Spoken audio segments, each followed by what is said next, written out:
Hello मेरे प्यारे साथियों, कैसे हो आप लोग। मैं मंगल चौहान आप सभी का अपने यूट्यूब चैनल उद्देश्य मंत्रा में स्वागत करता हूं। तो कैसे हैं मेरे प्यारे साथियों। मुझे उम्मीद है कि आप लोग मस्त होंगे, ज़बरदस्त होंगे और अपनी एसएससी जीडी की और यूपीपी यानी यूपी पुलिस की तैयारी अच्छे तरीके से कर रहे होंगे। तो चलिए आज का सेशन हम लोग स्टार्ट करते हैं। जैसा कि हम लोग 3 वीडियो में पढ़ चुके हैं और काफ़ी चीज़ें हम लोगों ने सीखा है, तो वैसे ही आज की क्लास भी होने वाली है। तो चलिए आज की क्लास को स्टार्ट किया जाता है। तो आज की क्लास में हम लोग का पहला क्वेश्चन क्या होने वाला है, तो चलिए देख लेते हैं। पहला क्वेश्चन है हम लोग का कि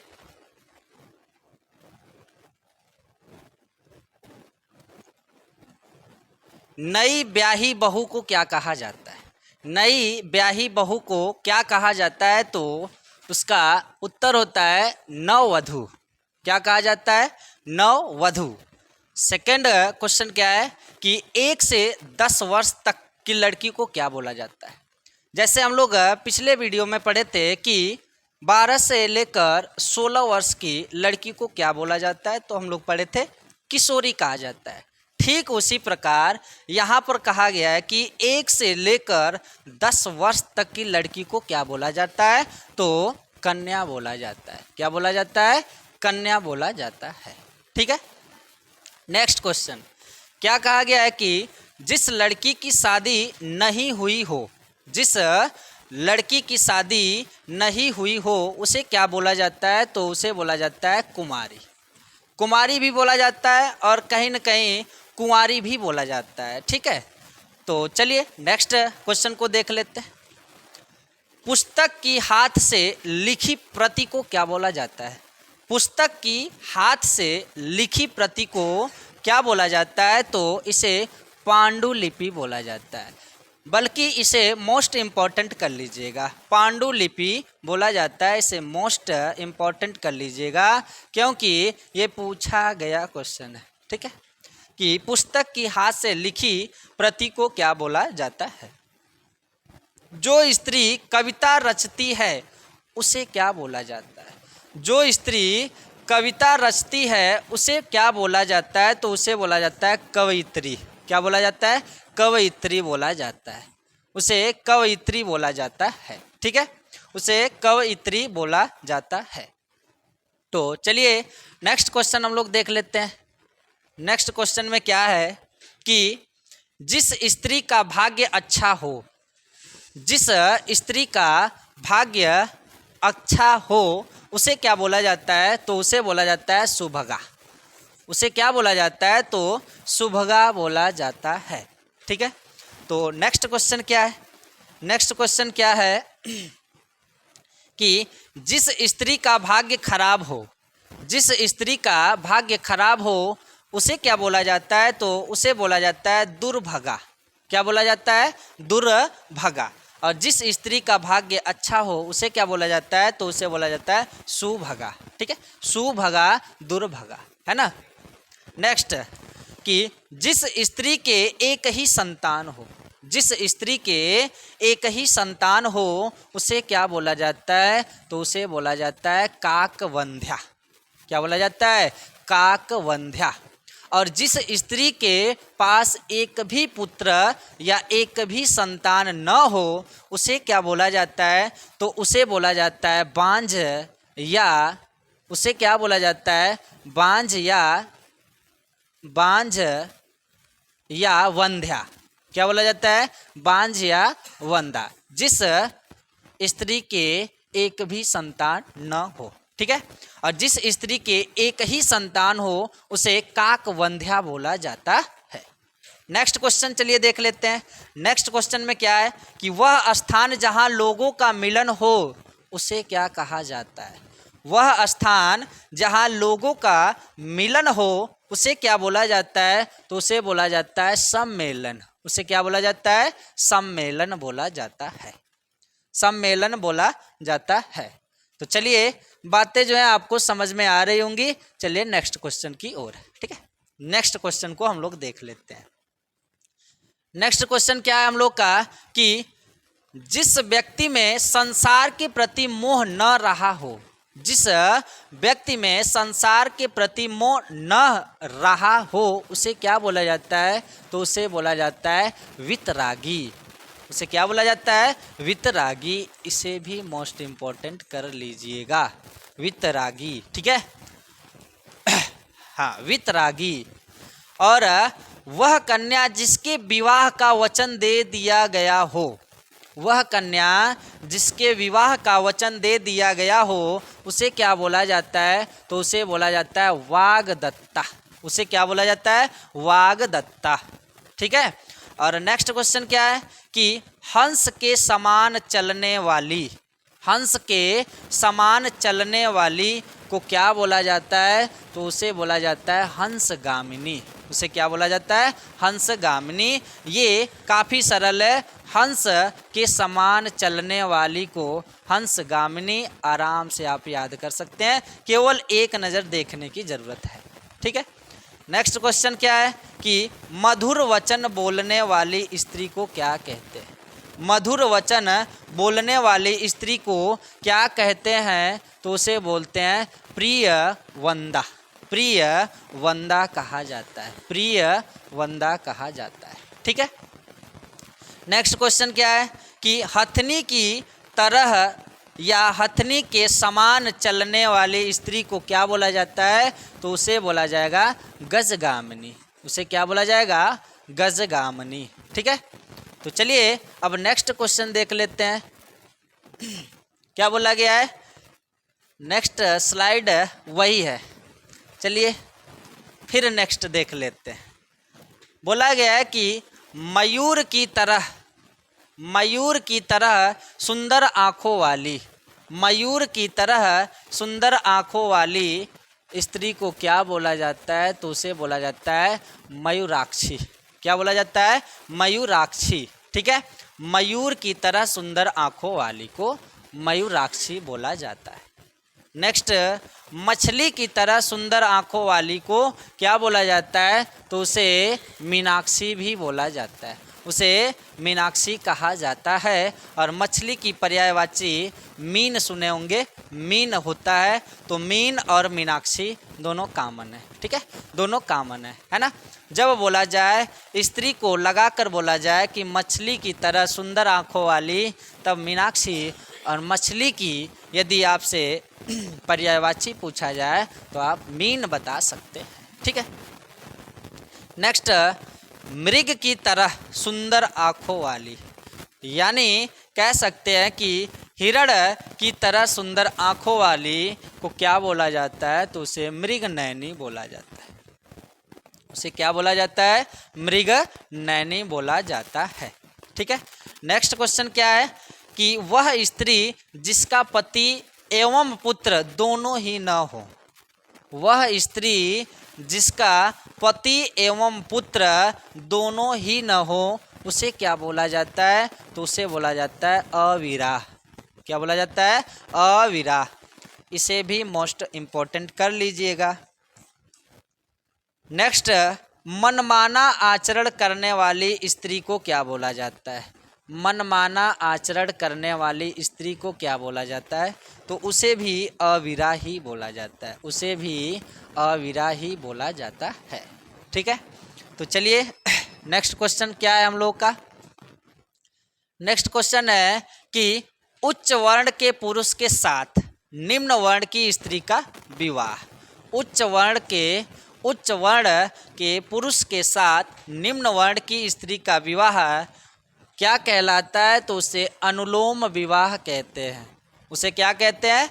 अनुलोम विवाह। और ठीक उसी प्रकार है कि निम्न वर्ण का पुरुष एवं उच्च वर्ण की स्त्री का विवाह क्या कहलाता है? तो उसे प्रतिलोम विवाह कहते हैं, उसे प्रतिलोम विवाह कहते हैं। ठीक है, तो चलिए आगे बढ़ते हैं कि जो स्मरण करने योग्य हो, जो स्मरण करने योग्य हो उसे क्या बोला जाता है? तो उसे बोला जाता है अस्मरणीय। उसे क्या बोला जाता है? अस्मरणीय। ठीक है, अस्मरणीय, इसे भी इम्पोर्टेंट में लिख दिया जाता है। तो जितने इम्पोर्टेंट क्वेश्चन बताए जाते हैं खास करके उन्हें आप लोग नोट कर लिया करिए। ठीक है, तो चलिए नेक्स्ट क्वेश्चन की ओर, कि जो बहुत समय तक स्मरण या याद करने योग्य हो। जो बहुत समय तक स्मरण या याद करने के योग्य हो उसे क्या बोला जाता है? तो उसे बोला जाता है चिर स्मरणीय। क्या बोला जाता है? चिर स्मरणीय। ठीक है, चिर स्मरणीय उसे बोला जाता है जो बहुत समय तक याद करने योग्य हो। ठीक, चलिए नेक्स्ट देख लेते हैं, कि जिसके हाथ में चक्र है, जिसके हाथ में चक्र है उसे क्या बोला जाता है? तो उसे बोला जाता है चक्रपाणी। और चक्रपाणी समास में भी आता है, और समास में यदि देखा जाए तो इन्हें विष्णु जी कहा जाता है। ठीक है, आखिरकार ये बहुब्रीहि समास का उदाहरण भी होता है। ठीक है, चलिए नेक्स्ट देख लेते हैं। नेक्स्ट क्या है हम लोग का, कि जो चक्र धारण करता है, जो चक्र धारण करता है उन्हें क्या कहा जाता है? तो उन्हें चक्रधर या चक्रधारी कहा जाता है। चक्रधारी का मतलब ही होता है चक्र को धारण करने वाले। ठीक है, नेक्स्ट है कि जो कल्पना से परे हो। परे हो फिर से आ गया।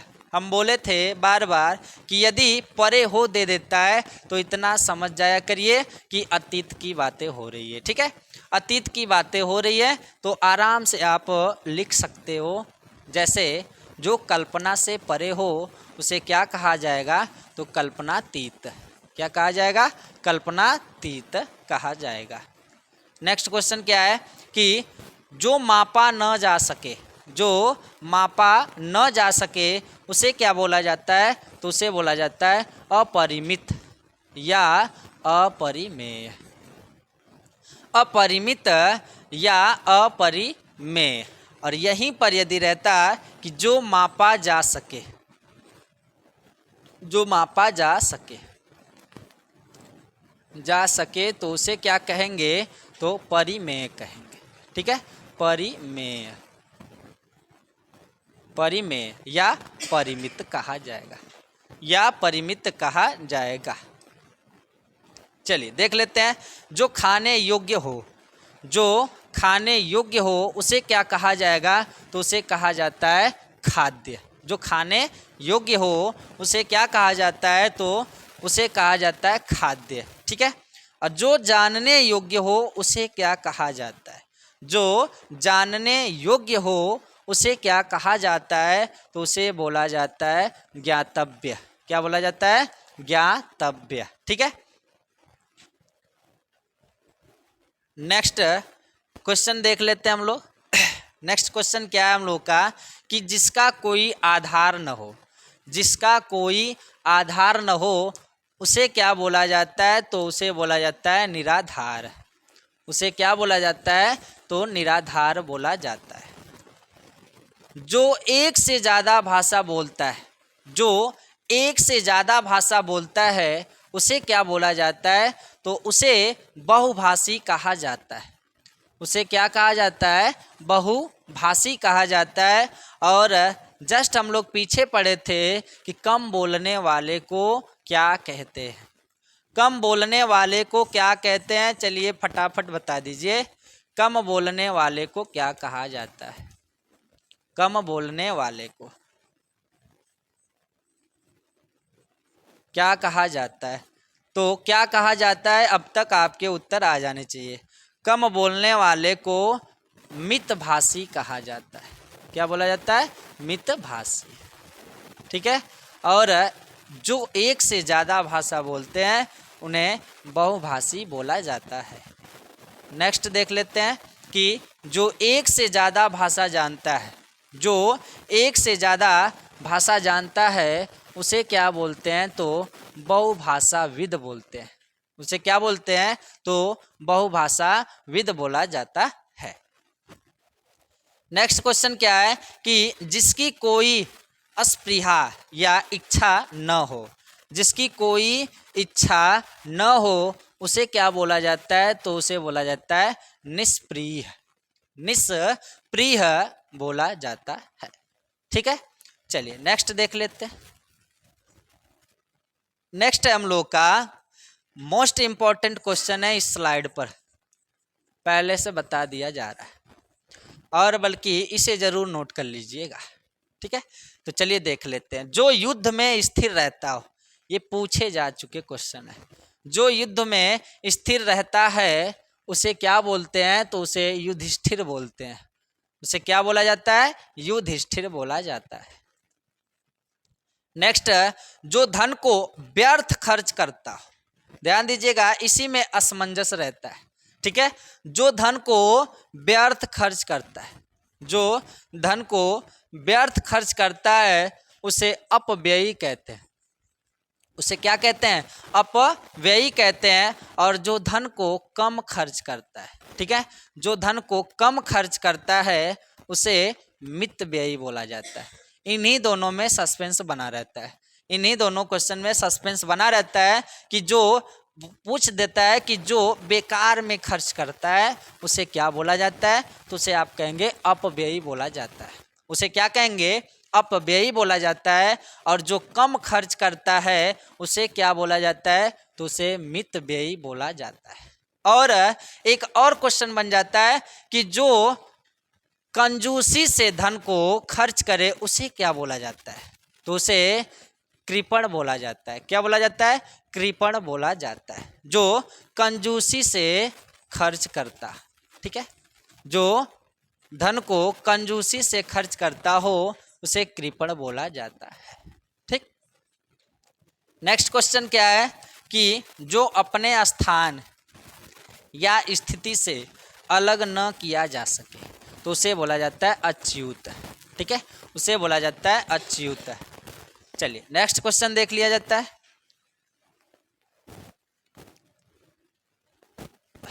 चलिए, तो आज के लिए बस इतने ही क्वेश्चन है आप लोगों के सामने, ठीक है।